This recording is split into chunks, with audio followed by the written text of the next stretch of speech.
inside. For clothes that Tristan lost. At Bold 3 Detergent Plus Fabric Softener. Spray. Relief.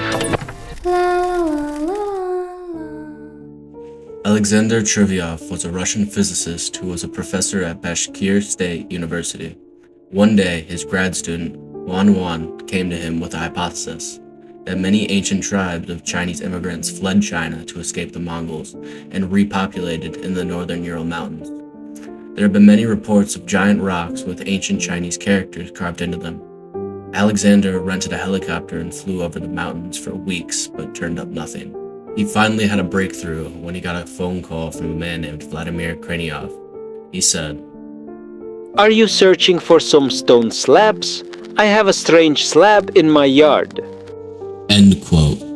Alexander loaded up his team and drove back out to the mountains, where they found the stone under Kreniov's deck. The stone measured 148 centimeters by 106 centimeters by 16 centimeters, weighing 1 ton. The surface was rough and jagged, but something looked familiar about it. Dr. Trevyov named it the Dashka stone, in honor of his granddaughter born the day before. The stone was so heavy that they needed huge machines to remove it from Kreniov's board. They later returned to Bashkir University with the stone, although Alexander could not shake the feeling that he had seen the stone somewhere before. Alexander had a topography map of the Ural Valley hanging in his office. He noticed that the cracks on the stone lined up perfectly with his map.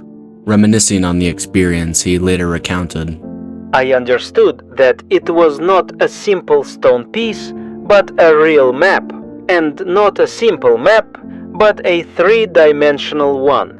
You can see it yourself." End quote. His team of experts began research right away.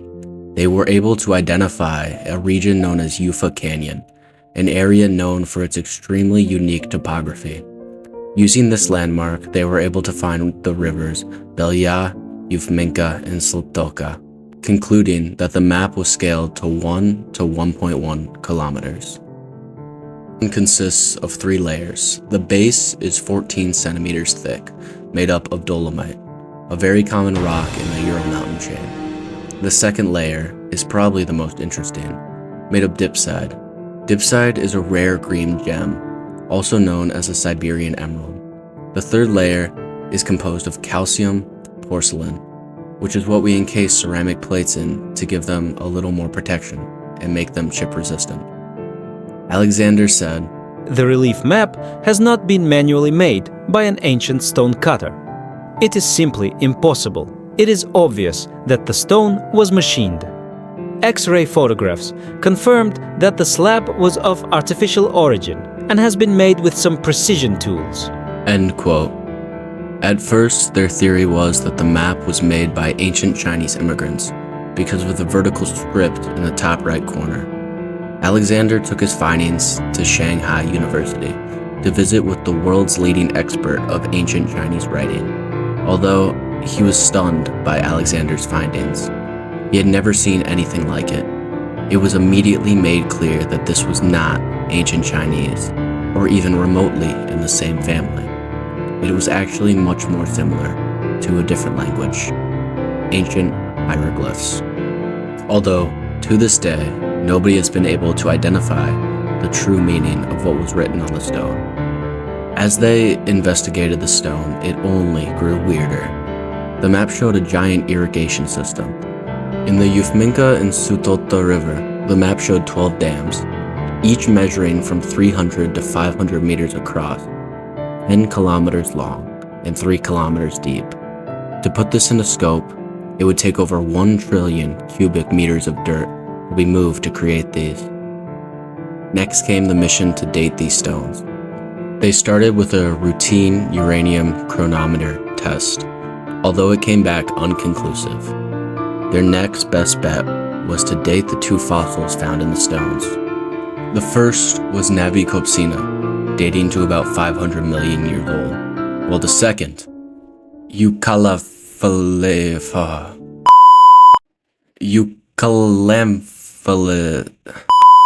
Ukilai...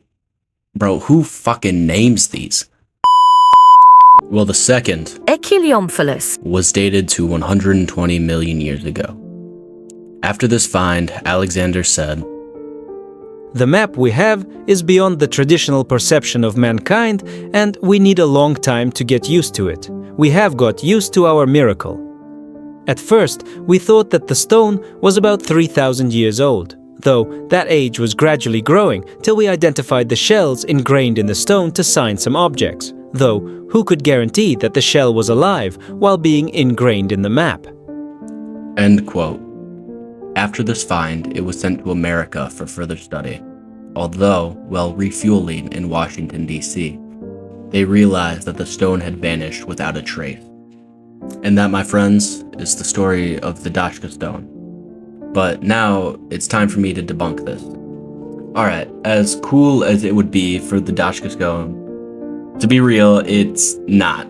So, after finding out about this story, the first thing I did was I called Bashkir State University. Well, why did I do this? I don't know, probably autism or something, but they had never heard of Alexander Chervyov, and he was never an alumni or a professor, and the lady that I was talking to was extremely annoyed that she had to speak English. But other than that, next I dug into the fossils.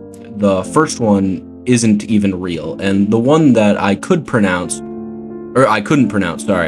is actually real, but it lived in between 485 million years ago to 387 million years ago, not 120 million years ago. So the next thing after that is I looked for the earliest source that I could find.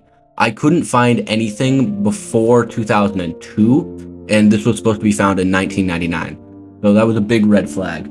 And the first article that I could find wasn't actually a scholarly article. It was an article by Pravda.ru, which is a notorious Russian propaganda site.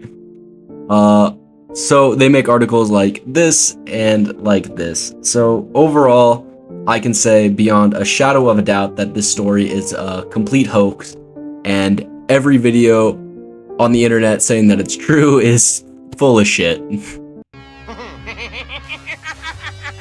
I can't remember when I've had a more pleasant day. Until we meet again.